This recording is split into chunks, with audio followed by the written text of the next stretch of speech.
Hello students, कैसे हैं आप लोग।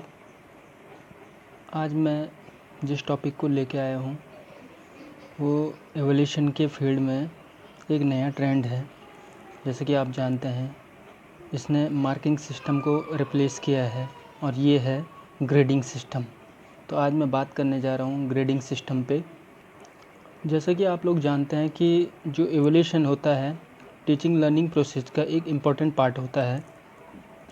और मैं ये आपको बता दूँ, आप भी जानते हैं बेहतर कि जो भारतीय शिक्षा का सबसे जो कह सकते हैं कमज़ोर कड़ी है वो मूल्यांकन प्रक्रिया ही है। आप जानते हैं कि भारत में किस प्रकार मूल्यांकन प्रक्रिया चलती है। अब धीरे धीरे जो कि कह सकते हैं कि बहुत देर में, लेकिन जिसे कहते हैं ना कि देर आए पर दुरुस्त आए, चलो कम से कम आ तो रहे हैं।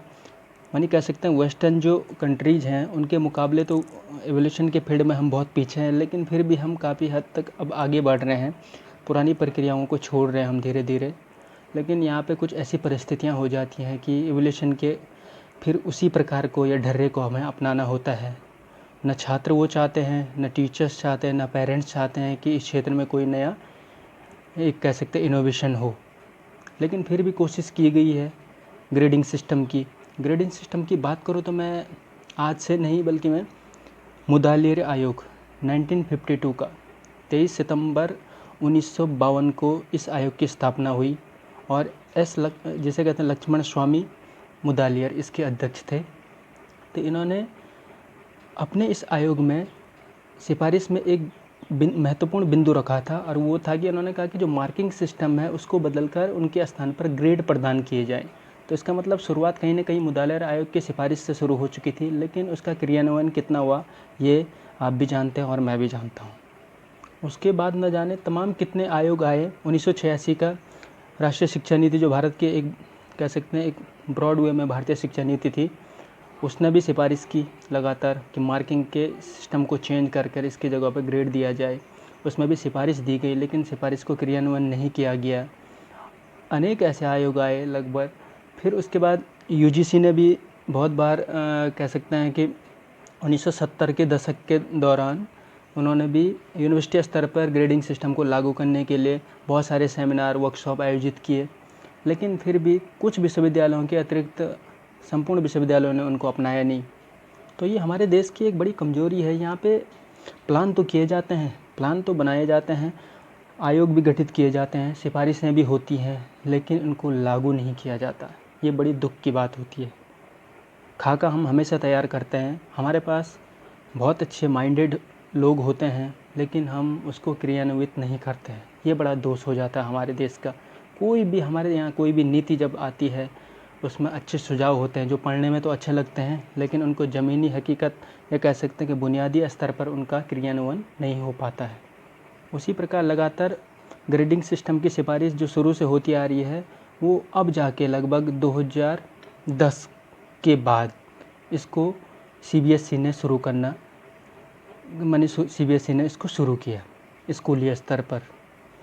अब ये बता दूं मैं कि जो ग्रेडिंग सिस्टम है, जैसे कि श्रेणीकरण बोल सकते हैं हिंदी में इसको, ग्रेडिंग जो सिस्टम है इसको लागू करने के पीछे जो मकसद था, जैसे कि आप जानते हैं मार्किंग सिस्टम अभी तक इवोल्यूशन प्रक्रिया का एक अहम हिस्सा रहा है और अभी भी है। बहुत सारे विश्वविद्यालय में, बहुत सारे क्षेत्रीय जो बोर्ड्स हैं उनमें ये प्रक्रिया अभी भी लागू की है या चलती है। तो इसके पीछे जो उद्देश्य है ग्रेडिंग सिस्टम को लाने के पीछे, कहीं ना कहीं आप जानते हैं कि जो मार्किंग सिस्टम है वो छात्र के सिर्फ बुकिश नॉलेज यानी कि जो पुस्तकीय ज्ञान होता है उसी ओर उसका रुझान ले जाता है, यानी कि सिर्फ उसी पक्ष के मूल्यांकन के लिए उसको प्रेरित करता है। जब आप सिर्फ छात्र का बुकिश नॉलेज को चेक करेंगे किसी परीक्षा के द्वारा, तो छात्र सिर्फ किताबी कीड़ा बनने के लिए प्रेरित होगा। और आप जानते हैं शिक्षा का जो मेन उद्देश्य है वो सर्वांगीण विकास करना है, जहाँ की ग्रेडिंग सिस्टम छात्र को अन्य क्रियाकलापों में भी भाग लेने के लिए प्रेरित करता है। अन्य क्रियाकलाप यानी कि को करिकुलर जो एक्टिविटीज़ होते हैं। बहुत सारे स्टूडेंट ऐसे होते हैं पढ़ने में ठीक होते हैं लेकिन वो स्पोर्ट्स में भी अच्छे होते हैं, डांस में अच्छे होते हैं, तो वो पढ़ाई के चक्करों में अपना ये वाला फील्ड बिल्कुल ध्यान नहीं देते हैं या छोड़ देते हैं, जिस कारण उनके जो बहुप्रतिभा के धनी छात्र होते हैं वो एक ही फील्ड तक सीमित हो जाते हैं या सिमट कर रह जाते हैं। तो उनको प्रमोट करने के लिए, ऐसे छात्रों को प्रमोट करने के लिए, ये आपके अंदर बहुत प्रतिभा है तो उसको बाहर निकालने के लिए ग्रेडिंग सिस्टम बहुत अच्छा मूल्यांकन करता है। या कह सकते हैं ये एक प्रक्रिया, ये न्यू ट्रेंड्स कह सकते हैं आप इवोल्यूशन के फील्ड में। तो ये एक नया ट्रेंड चला है ग्रेडिंग सिस्टम में। इसके मेरिट और डिमेरिट भी बताऊंगा। तो ऐसे छात्रों के लिए जो कि ख़ास तौर पे अनेक फील्ड्स में स्कूलिंग के दौरान करना चाहते हैं, उनके लिए ये प्रक्रिया बहुत ही अच्छी यूजफुल होती है और इसमें सही मायनों में तो सर्वांगीण विकास का मूल्यांकन हो पाता है। और मैं बताऊंगा कैसे होता है, ये आगे वीडियो में बने रहिए। जैसा कि आप जानते हैं कि इसमें ग्रेडिंग सिस्टम है, यानी कि जो नॉर्मल शिक्षा प्रणाली में जो मूल्यांकन हो रहा है, जो मार्किंग सिस्टम के, उसमें अंक प्रदान किए जाते हैं और प्रतिशत में आपको मार्क्स प्राप्त होते हैं। इस पर उनके स्थान पर ग्रेड प्रदान किए जाते हैं। ग्रेड यानी वो अक्षरों के रूप में होते हैं, जैसे ABCDEO, इस प्रकार के ग्रेड प्रदान किए जाते हैं। तो भारत में लगभग सभी आयोग, मैं कहूँ तो यह शिक्षाविद ग्रेडिंग सिस्टम के लिए सहमत तो होते हैं, लेकिन ग्रेडिंग जो स्केल होता है उस पर एक सहमति कभी नहीं बनी है। ग्रेडिंग स्केल यानी कि किस पैमाने पर इनकी ग्रेडिंग की जाए छात्र की, तो वो 7 स्केल पैमाना है, 5 स्केल पैमाना है, 9 पॉइंट स्केल है। तो अलग अलग पैमाने अलग अलग विश्वविद्यालयों या अलग अलग बोर्ड्स में यूज किए जाते हैं। इन पे एक मत कभी नहीं बन पाया है, लेकिन फिर भी अपने अपने स्तर पर सभी सही हैं। जैसे मैं आपको अभी एक 7 पॉइंट जो रेटिंग स्केल है, ये कह सकते हैं ग्रेडिंग जो पॉइंट सिस्टम है 7 पॉइंट का, उसके बारे में मैं बता दूं कि उसमें कैसे ग्रेडिंग दी जाती है और कैसे उनकी व्याख्या की जाती है। जैसे उसमें ओ ग्रेड का मतलब होता है आउटस्टैंडिंग, सर्वोत्तम। यदि ए ग्रेड है तो इसका मतलब है बहुत अच्छा, वेरी गुड। बी ग्रेड का मतलब है अच्छा, जहाँ सी एवरेज को दर्शाता है। डी जो है बिलो एवरेज यानी कि औसत से नीचे। ई जो कि पुअरनेस को दिखाता है, यानी कि पुअर कह सकते हैं आप, कमज़ोर कह सकते हैं। और एफ को आप बहुत ज़्यादा कमज़ोर या जिसके फेलियर में भी गिन जाते हैं इसको, तो ये बहुत मानी कह सकते हैं कि कमज़ोर से भी नीचे का वर्ग है। तो 7 पॉइंट स्केल के बारे में मैंने जो ग्रेडिंग है और उनके अर्थ को बताया, तो ये था 7 पॉइंट स्केल के बारे में। याद रखना जो ग्रेडिंग होती है हमेशा एक्सीलेंट टू पुअर होती है, यानी कि उच्च श्रेणी से नीचे की श्रेणी तक जाती है। जैसे कि ओ को हमने आउटस्टैंडिंग बोला और एफ को बहुत ही पुअर जो बोला, तो एक्सीलेंट टू पुअर जाती है ग्रेडिंग सिस्टम में हमेशा स्केलिंग। ठीक है। अब आप कह रहे होंगे कि अंकों के स्थान पर ग्रेड देकर कैसे जांचते हैं। तो जब बच्चा क्वेश्चन आंसर लिखता है और आंसर शीट टीचर्स के पास इवैल्यूएट होने आती है, तो वो प्रत्येक प्रश्न को उसमें मार्क्स नहीं देता है, वो प्रत्येक प्रश्न को भी ग्रेड देता है। संपूर्ण कॉपी को तो ग्रेड देता ही देता है, लेकिन अंदर जो कॉपी इवैल्यूएट कर रहा है, एक एक प्रश्न इवैल्यूएट कर रहा है, उन प्रत्येक प्रश्न को क्या करता है, वो ग्रेड प्रदान करता है। और जब पूरी कॉपी के प्रश्नों को ग्रेड दिया जाता है, तो आप जानते हैं कि ओवरऑल एक टोटल मार्क्स भी उस विषय में लिखने जाने चाहिए कॉपी के बाहर। तो उनको GPA यानी कि ग्रेड पॉइंट एवरेज प्रदान किया जाता है। तो कह सकते हैं जैसे हिंदी विषय में GPA, टोटल हिंदी विषय में कितने मार्क्स आए, प्रश्नों को अंदर ग्रेड दिया, उन ग्रेडों का क्या निकाला, ग्रेड पॉइंट एवरेज ज्ञात किया जाता है। GPA की गणना करनी है तो क्या करते हैं हम, जो ग्रेड होते हैं उनको मार्क्स में कन्वर्ट किया जाता है। जो अंदर प्रश्नों के लिए ग्रेड दिए थे हमने, उनको मार्क्स में कन्वर्ट कर दिया जाता है। उसके बाद उन मार्क्स का एवरेज निकाल देते हैं। ठीक है, जितने क्वेश्चन है उनका एवरेज तो निकालना आता है आपको, तो एवरेज हम उनका निकाल देते हैं। उसको ही हम क्या कहते हैं, ग्रेड पॉइंट एवरेज कहते हैं। अब इसमें एक टर्म आता है CGPA, जो कि आपके सिलेबस में भी आप देख सकते हैं। CGPA ये भी ग्रेडिंग सिस्टम का ये एक पार्ट है। ठीक है, तो इसको हम बोलते हैं क्यूमुलेटिव ग्रेड पॉइंट एवरेज। तो क्यूमुलेटिव ग्रेड पॉइंट जो एवरेज होता है, इसको हिंदी में कहते हैं औसत ग्रेड बिंदु। तो ये छात्र की पूरे सभी विषयों में, यानी कह सकते हैं ओवरऑल परफॉर्मेंस को मापने के लिए ये CGPA ज्ञात किया जाता है।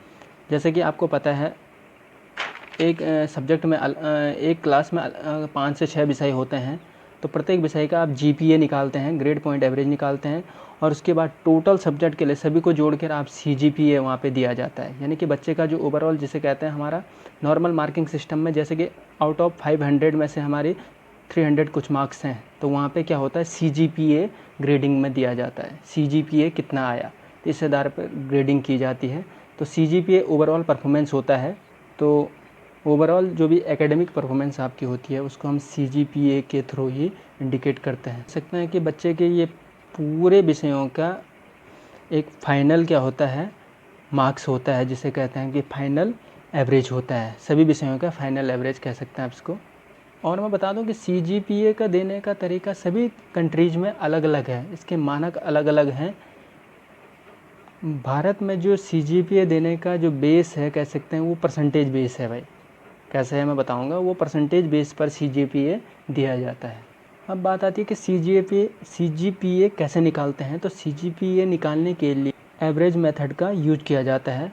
कैसे, देखिए, जैसे सपोज 5 विषय का कोई एक रिजल्ट है जिसमें कि आपके GPA यानी ग्रेड पॉइंट एवरेज आपके 5 विषयों में अलग अलग हैं, जैसे कि 8, 9, 7, 10, 10 ये 5 विषयों के ग्रेड पॉइंट एवरेज हैं। तो इनका जो CGPA निकलेगा यानी कि टोटल जो आपका परफॉर्मेंस निकलेगा, एकेडमिक परफॉर्मेंस निकलेगा, तो आप क्या कर देंगे, इनको जोड़ के इनको एवरेज कर देंगे। कुल मिला के जोड़ते कैसे, इन पाँचों विषयों को जोड़ के बटे 5 कर देंगे आप।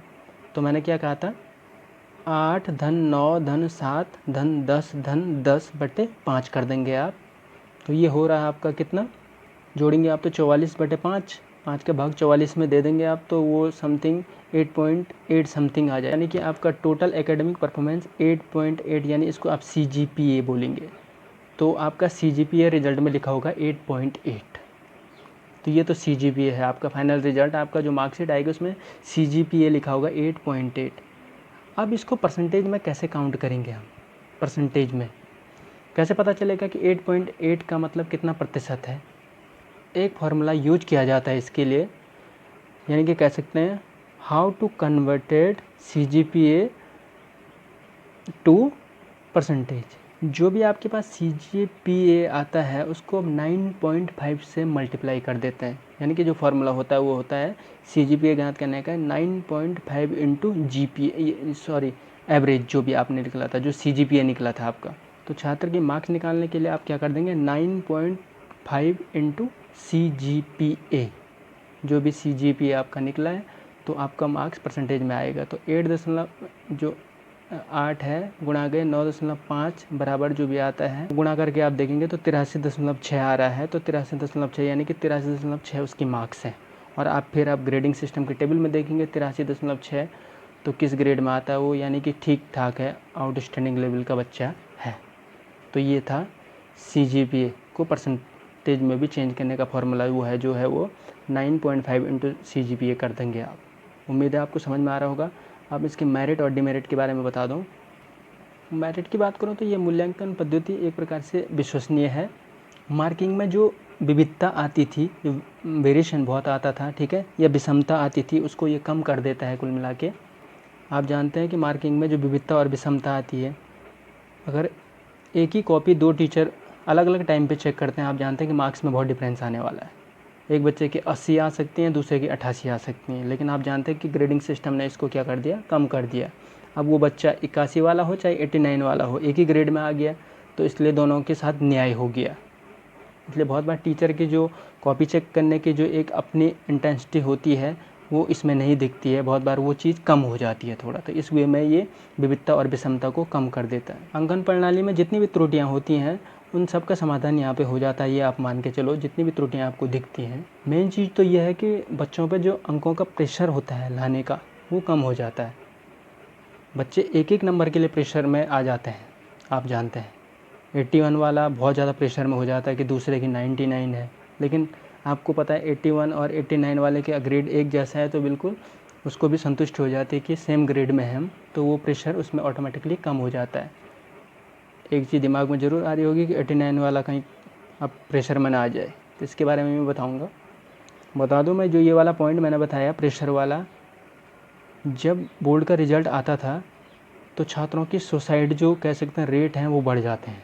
आपने देखा होगा कि बोर्ड का रिज़ल्ट आते ही बच्चों में सुसाइड करने की एक नीति, या कह सकते हैं कि वो सुसाइड कर लेते थे, लगातार हर जगह से खबरें आती हैं। तो सरकार ने इस ओर भी ध्यान दिया सरकार का, कि उन्होंने कहा कि ये सुसाइड क्यों हो रही है। विद्वानों के अनुसार जो मार्क्स का प्रेशर है छात्रों पे, बहुत सारे ऐसे छात्रों पे जो कि एक एक नंबर के लिए प्रेशर बना देते हैं, तो ऐसे छात्रों की मृत्यु दर भी घटी है। अब देखेंगे आप कुछ दिनों में उतने सुसाइड केस नहीं हो रहे थे जो कि पहले हुआ करते थे। तो सिर्फ ग्रेडिंग सिस्टम के कारण या नई जो मार्किंग सिस्टम है उसके कारण ऐसा हो पा रहा है।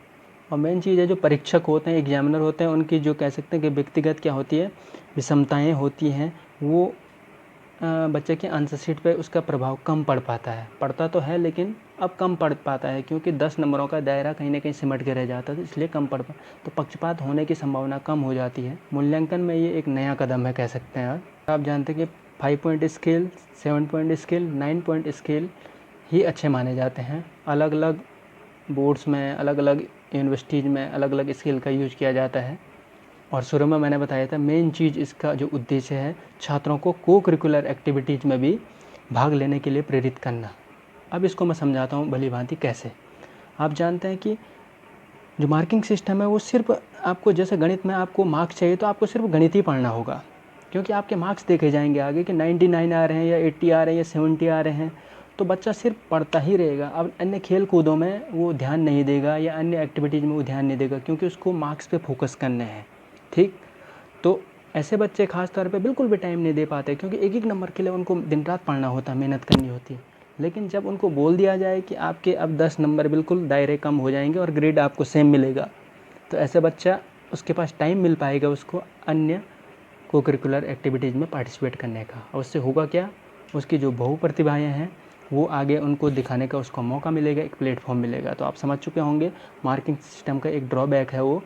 ठीक, ध्यान दें एग्ज़ाम में इसकी मेरिट और डिमेरिट बहुत आती हैं, तो इन चीज़ों को आप ध्यान से समझिए। बहुत बार पूछा भी जाता है आपसे कहीं भी कि ग्रेडिंग सिस्टम के क्या फ़ायदे हैं और क्या नुकसान हैं। कमियों की बात करें तो आप जानते हैं कि अच्छाई और बुराई एक सिक्के के दो पहलू हैं। जहाँ अच्छाई है वहाँ बुराई भी होती है।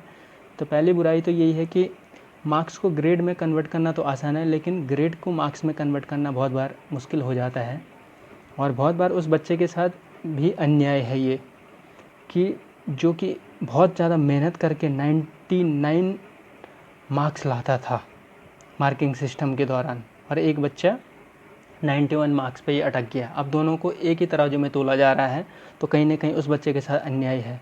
क्योंकि आप जानते हैं कि 91 आना बहुत आसान है, लेकिन 91 से 99 ले जाने के लिए बहुत पढ़ना पड़ता है, ये आप भी जानते हैं। तो इस प्रकार से उस छात्र के लिए भी वो क्या है, कहीं ना कहीं एक प्रेशर का काम करता है। बहुत ज़्यादा ऐसे छात्र बहुत ज़्यादा प्रेशर में आ सकते हैं। एक और चीज़ है कि बच्चे भी स्मार्ट हो जाएंगे, फिर वो सोचेंगे कि इतना पढ़ के क्या करेंगे, अब उससे अच्छा तो कुछ सिलेक्टेड कोर्स कर देते हैं, 91 मार्क्स ले आएंगे तो वो 99 के बराबर ही हो जाना है। तो वो बहुत बार अपना पूरा परफॉर्मेंस नहीं दे पाते हैं बच्चे, वो सेलेक्टेड पढ़ने लग जाते हैं, सिलेबस के कुछ इंपॉर्टेंट टॉपिक पढ़ते हैं, कुछ छोड़ भी देते हैं। तो जबकि आपको पता है 99 मार्क्स लाने के लिए आपको सभी कुछ पढ़ना होता था, हर चीज़ को एक कह सकते हैं कि बेहतर परफॉर्मेंस करना होता था। जबकि छात्रों में ये भावना यहाँ पे पैदा हो जाती है, वो थोड़ा टेक्निकली हार्ड वर्क की ओर उनका रुझान कम हो जाता है, समझिए। और ओबियसली यहाँ भी निराशा पैदा होती है, लेकिन उन स्टूडेंट में जो कि हाई परफॉर्मेंस करते थे, वास्तव में बता चुका हूँ कि जिनकी नंबर बहुत ज़्यादा आती थी। तो मैं तो कहूँ कि जब सीबीएसई ने 2011 में इसको लागू किया, तो सीबीएसई के ऑफिस के आगे ऐसे पेरेंट्स ज़्यादा बैठ गए थे धरने पे कि इस ग्रेडिंग सिस्टम को हटाया जाए, क्योंकि उनके बच्चे, जिनके बच्चे बहुत ही एक्सीलेंट हैं, जो मार्क्स 99 कर लेते थे, उनके पेरेंट्स ज़्यादा दुखी हो गए। आपको पता हो दिल्ली में ऐसी घटनाएं हैं, आप इंटरनेट पे सर्च कर सकते हैं, ऐसी घटनाएं हुई हैं। छात्रों को तो उतना पता होता नहीं, लेकिन उनके पेरेंट्स वहाँ पे बैठ गए थे धरने पे कि ग्रेडिंग सिस्टम को हटा दिया जाए। तो ग्रेडिंग सिस्टम 2018 तक लगातार चला। 10th में तो अभी भी है सीबीएसई के, 12th में भी आगे लाने की इसकी कोशिश की जा रही है। बहुत सारे यूनिवर्सिटीज़ ने भी इसको लागू कर दिया है। बहुत सारे क्रेडिट बेस एवोल्यूशन भी हो रहा है बहुत जगह। तो अलग अलग तरीके इनोवेशन या कह सकते हैं न्यू ट्रेंड एवोल्यूशन में अपनाए जा रहे हैं, जो कि बहुत ज़रूरी भी हैं। नहीं तो भारत की जो मूल्यांकन प्रणाली है वो एक प्राचीन काल चली आ रही है, पुराने ढर्रे पर ही चले आ रही है, जो कि सही मायनों में सही नहीं है। क्योंकि आप जानते हैं कि सही मूल्यांकन ना हो तो सही उत्पाद सामने नहीं आएगा। मेरिट सिस्टम की बात करूँ तो एक और डिमेरिट में इसकी बता देता हूँ कि जो छात्र की जो एक्यूरेट परफॉर्मेंस होती है उसको दिखाने में ये उतना सक्षम नहीं हो पाता है, क्योंकि मार्क्स आपको पता है कि एग्जिट पोजीशन तक बता देती है कि बच्चा किस काबिल का है। जबकि ये एक दायरा कर देता है, एक दायरे में बहुत सारे बच्चों को बांध देता है कि इस दायरे के अंदर आने वाले सभी बच्चे अच्छे ही हैं या बुरे ही हैं। ठीक, तो वीडियो काफ़ी लंबी हो चुकी है। उम्मीद है आपको समझ में आया होगा। कोई भी क्वेरी है इससे रिलेटेड तो आप कमेंट बॉक्स में ज़रूर कीजिए। आज के लिए इतना ही, धन्यवाद।